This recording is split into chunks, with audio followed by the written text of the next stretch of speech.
Hello ವೀಕ್ಷಕರೇ, ನಮಸ್ತೆ. Welcome to Manemagalu vlogs. ಇವತ್ತಿನ ದಿನ ನಾನು ಉತ್ತರ ಕರ್ನಾಟಕದ ಶೈಲಿಯಲ್ಲಿ ಡೊಣ್ಣೆ ಮೆಣಸಿನಕಾಯಿ ಎಣ್ಣೆಗಾಯಿನ ಯಾವ ರೀತಿ ಮಾಡೋದು ಅಂತ ಸಿಂಪಲ್ಲಾಗಿ ತೋರಿಸ್ತಾ ಇದ್ದೀನಿ. ಹಾಗಿದ್ರೆ ಇನ್ಯಾಕೆ ತಡ, ಯಾವ ರೀತಿ ಮಾಡೋದು ಅಂತ ನೋಡೋಣ.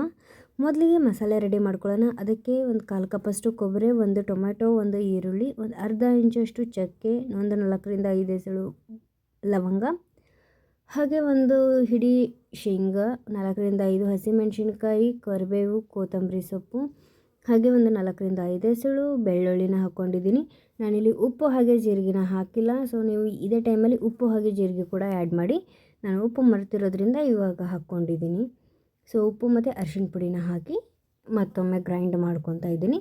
ಇವಾಗ ನಾವು ಗ್ರೈಂಡ್ ಮಾಡ್ಕೊಂಡಿರೋದನ್ನು ಒಂದು ಬೌಲಿಗೆ ಟ್ರಾನ್ಸ್ಫರ್ ಮಾಡಿಕೊಂಡು ನಾನು ಇದಕ್ಕೆ ಗುರೆಳ್ ಪುಡಿನ ಆ್ಯಡ್ ಮಾಡ್ಕೊತೀನಿ. ಸ್ವಲ್ಪ ಥಿಕ್ನೆಸ್ ಜಾಸ್ತಿ ಬರಲಿ ಅಂತ ಹೇಳಿಬಿಟ್ಟು. ಇದು ಕಂಪ್ಲೀಟಾಗಿ ಆಪ್ಷನಲ್. ನಿಮಗೆ ಬೇಕು ಅಂದರೆ ಹಾಕ್ಕೋಬಹುದು, ನಿಮಗೆ ಬೇಡ ಅಂದರೆ ಬಿಡಬಹುದು.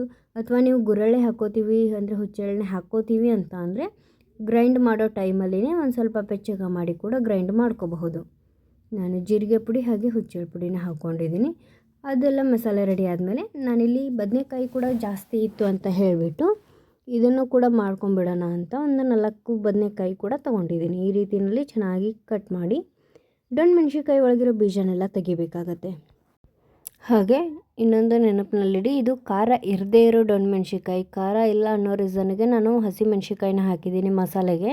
ನೀವೇನಾದರೂ ಖಾರ ಇರೋದು ತೊಗೊಂಡಿದ್ರೆ ಹಸಿಮೆಣ್ಸಿಕಾಯಿನ ಸ್ಕಿಪ್ ಮಾಡಿ. ನೀವು ಲಾಸ್ಟಿಗೆ ಟೇಸ್ಟ್ ನೋಡೋವಾಗ ಖಾರ ಕಮ್ಮಿ ಅನಿಸಿದರೆ ಒಂದು 1/2 ಟೀ ಸ್ಪೂನ್ ಅಥವಾ 1 ಟೀ ಸ್ಪೂನ್ ಅಚ್ಚ ಖಾರದ ಪುಡಿ ಹಾಕ್ಕೋಬಹುದು. ಬಟ್ ಅದು ಖಾರ ಇದ್ದು ನೀವು ಖಾರ ಹಾಕಿದರೆ ತಿನ್ನೋಕೆ ಬರದೇ ಇರೋ ರೀತಿ ಆಗಿಬಿಡುತ್ತೆ. ಸೊ ಅದಕ್ಕೆ ಇವಾಗ ಈ ರೀತಿಯಲ್ಲಿ ನಾವೆಲ್ಲ ಹೆಚ್ಕೊಂಡ ಮೇಲೆ ಈ ರೀತಿ ಮಸಾಲೆನೆಲ್ಲ ಚೆನ್ನಾಗಿ ಫಿಲ್ ಮಾಡಬೇಕು. ಇದಕ್ಕೆ ಯಾರಾದರೂ ದಪ್ಪ ಮೆಣಸಿನ್ಕಾಯಿ ಅಥವಾ ಈ ರೀತಿ ಬದನೆಕಾಯಿನ ತಿನ್ನಲ್ಲ ಅನ್ನೋರಿದ್ರೆ ಈ ರೀತಿ ಮಾಡಿಕೊಡಿ. ತುಂಬಾ ಇಷ್ಟಪಟ್ಟು ತಿಂತಾರೆ, ತುಂಬಾ ಚೆನ್ನಾಗಿರುತ್ತೆ. ಚಪಾತಿ, ಜೋಳದ ರೊಟ್ಟಿ ಹಾಗೆ ಅಕ್ಕಿ ರೊಟ್ಟಿ ಜೊತೆ ಅಂತೂ ತುಂಬ ಚೆನ್ನಾಗಿರುತ್ತೆ. ಅದರಲ್ಲೂ ಎಕ್ಸ್ಟ್ರೀಮ್ಲಿ ಜೋಳದ ರೊಟ್ಟಿ ಹಾಗೂ ಅಕ್ಕಿ ರೊಟ್ಟಿ ಜೊತೆ ಕಾಂಬಿನೇಷನ್ ಸೂಪರ್ ಆಗಿರುತ್ತೆ. ಚಪಾತಿಗಿಂತನೂ ಜಾಸ್ತಿ ಟೇಸ್ಟಿಯಾಗಿರುತ್ತೆ. ನೋಡಿದ್ರಲ್ಲ, ಈ ರೀತಿಯಲ್ಲಿ ಎಲ್ಲದಕ್ಕೂ ಚೆನ್ನಾಗಿ ಮಸಾಲೆ ಹಿಡ್ಕೊಳ್ಳೋ ರೀತಿಯಲ್ಲಿ ಫಿಲ್ ಮಾಡಬೇಕು. ನೀವಿನ್ನೂ ನಮ್ಮ ಚಾನಲ್ನ ಸಬ್ಸ್ಕ್ರೈಬ್ ಮಾಡ್ಕೊಂಡಿಲ್ಲ ಅಂದರೆ ಬೇಗನೆ ಸಬ್ಸ್ಕ್ರೈಬ್ ಮಾಡ್ಕೊಳ್ಳಿ. ಹಾಗೆ ಪಕ್ಕದಲ್ಲಿ ಕಾಣುವಂಥ ಬೆಲ್ ಐಕನ್ನ ಪ್ರೆಸ್ ಮಾಡಿ. ಇದರಿಂದ ನಾವು ಹಾಕೋ ಎಲ್ಲ ವೀಡಿಯೋಸ್ ನೋಟಿಫಿಕೇಷನ್ ಕೂಡ ನಿಮಗೆ ಬರುತ್ತೆ. ನಮ್ಮ ವಿಡಿಯೋ ನಿಮಗೆ ಇಷ್ಟ ಆದರೆ ನಿಮ್ಮ ಫ್ಯಾಮಿಲಿ ಫ್ರೆಂಡ್ಸ್ಗೂ ಕೂಡ ಶೇರ್ ಮಾಡಿ. ಮಸಾಲೆ ಎಲ್ಲ ಫಿಲ್ ಮಾಡಿದ್ದಾದಮೇಲೆ ನಾನಿಲ್ಲಿ ಒಂದು ಬಾಣಲೆನ ಇಟ್ಕೊಂಡಿದ್ದೀನಿ. ಅದಕ್ಕೆ 4 ರಿಂದ 5 ಟೇಬಲ್ ಸ್ಪೂನಷ್ಟು ಅಡುಗೆ ಎಣ್ಣೆನ ಹಾಕ್ಕೊಂಡು, ಎಣ್ಣೆ ಕಾದ್ಮೇಲೆ ಸಾಸಿವೆ ಹಾಕಿ, ಸಾಸಿವೆ ಚಿಟಪಟ ಅಂದ ತಕ್ಷಣ ಸ್ವಲ್ಪ ಕರಿಬೇವಿನ ಸೊಪ್ಪು ಹಾಕ್ತಾಯಿದ್ದೀನಿ. ಹಾಗೆ ನಾವು ಚಿಕ್ಕದಾಗಿ ಕಟ್ ಮಾಡಿ ಇಟ್ಕೊಂಡಿರುವಂತಹ ಒಂದು ಈರುಳ್ಳಿನ ಹಾಕ್ತಾಯಿದ್ದೀನಿ. ಈರುಳ್ಳಿ ಚೆನ್ನಾಗಿ ಬೇಯೋ ರೀತಿಯಲ್ಲಿ ಎಣ್ಣೆಯಲ್ಲಿ ಫ್ರೈ ಆಗಬೇಕು, ಹಸಿ ವಾಸನೆ ಎಲ್ಲ ಹೋಗಬೇಕು.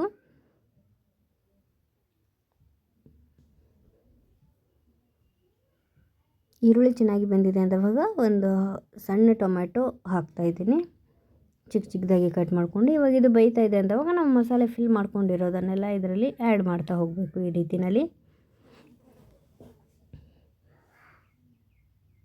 ಇವಾಗ ಅದು ಉಳಿದಿರೋ ಮಸಾಲೆ ಏನಿರುತ್ತೆ ಅದನ್ನು ನೀರು ಹಾಕಿ ಚೆನ್ನಾಗಿ ತೊಳ್ಕೊಂಡು ಇದಕ್ಕೆ ಆ್ಯಡ್ ಮಾಡ್ಕೊಂಡ್ಬಿಡಿ. ನಾನಿಲ್ಲಿ ಕ್ವಾಂಟಿಟಿ ಜಾಸ್ತಿ ತೊಗೊಂಡಿರೋದ್ರಿಂದ ಒಂದು ಅರ್ಧ ಚರಿಗೆಯಷ್ಟು ನೀರು ಹಾಕ್ತಾಯಿದ್ದೀನಿ, ಯಾಕೆಂದರೆ ಅದು ಚೆನ್ನಾಗಿ ಕುದಿಬೇಕಾಗತ್ತೆ.